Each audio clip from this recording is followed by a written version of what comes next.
Shit. Legal. So we're rolling. Okay, we're rolling. Go on, Levester. Oh, action. Yes, sir. Hey, I'm the one and only Levester Joe Green II. And I'm also known by other names such as Sly, Joe, Vest, Big City Joe from my radio days, Nine Lady Joe from my go-go days, Super City Joe in my college affiliates, LJG II, that's my poetry pen name, one of them, G2, L, V, J, L Vest, Love Star Ja Great II. My blog is Dual 2, so you can check that out and look that up. And that's just to name a few. I consider myself a written word creative artist, also known as a poet, and a former on-air personality at WSSB of South Carolina State University. I've had my works published in the Prince George's Community College Reflections Literature Magazine. That was Miss Selfish and Love Maker.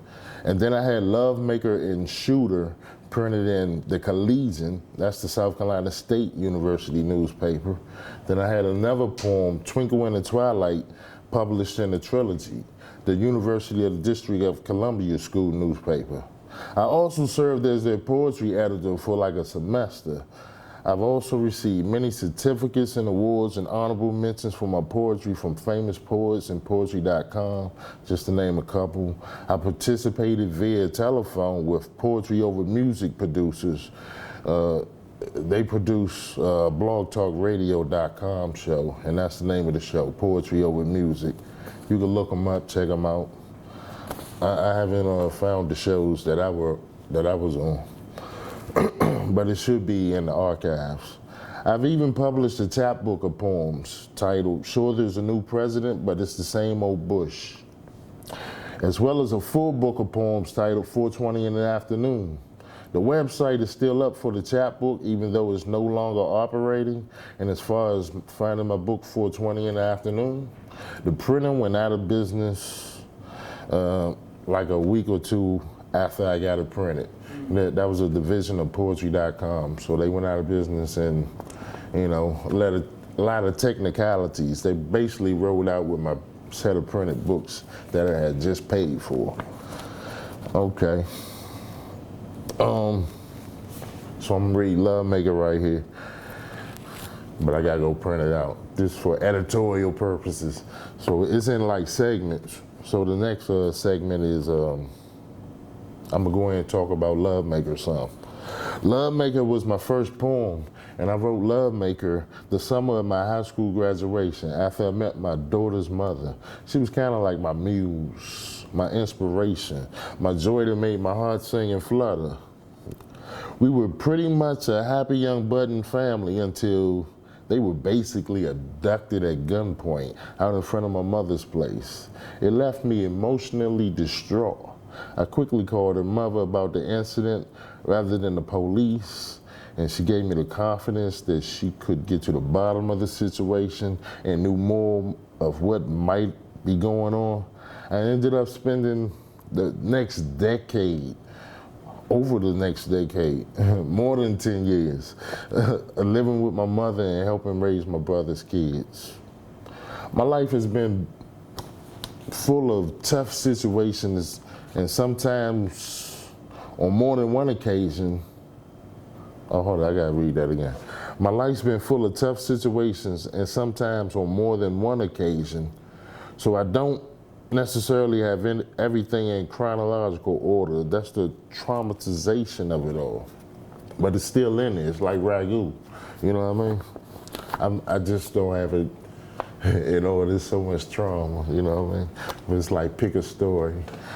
Anyway, I ended up giving my consent for my daughter to go and live with her grandmother so she could have a stable lifestyle, and also to condone her grandmother, who had just recently at that time lost her son.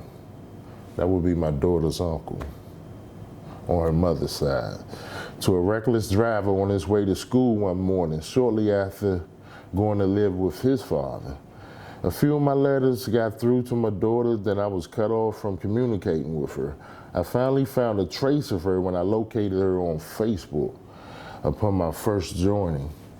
We communicated briefly before that connection was severed too. Then a few weeks later, I was told by family members that she came visiting. I was told after the fact and was given no contact information, so what could I do? I think my family made it apparent how they feel by their actions. I'm here living on the streets now, focusing on myself.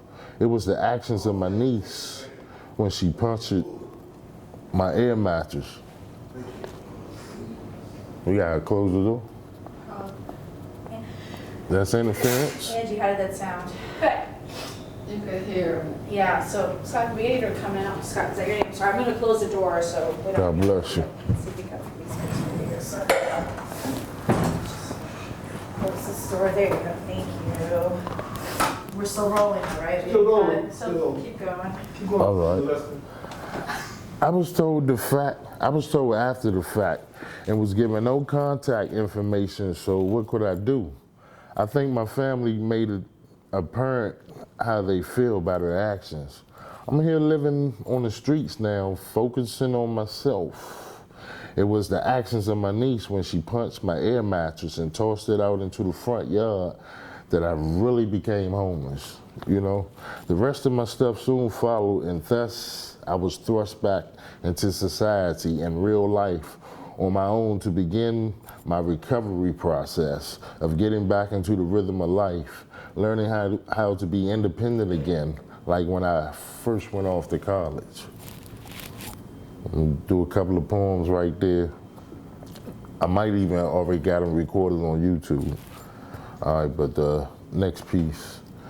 While being out on my own during my homeless venture, I had my arm broken by the Norfolk police, even though I was completely innocent and falsely accused. I was on my way to the All-Star Temp Agency when I stopped for a bite to eat that morning. That's the gas station clerk. That's when the gas station clerk accused me of stealing 50-cent chocolate donuts. I had a check from the day before. I had $5.50 in quarters because I was gonna wash my clothes later that day. And I had a $10 bill.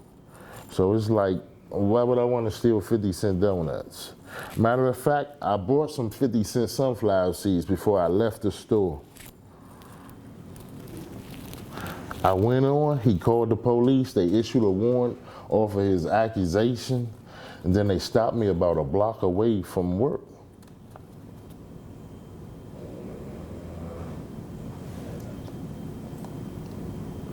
They stopped me from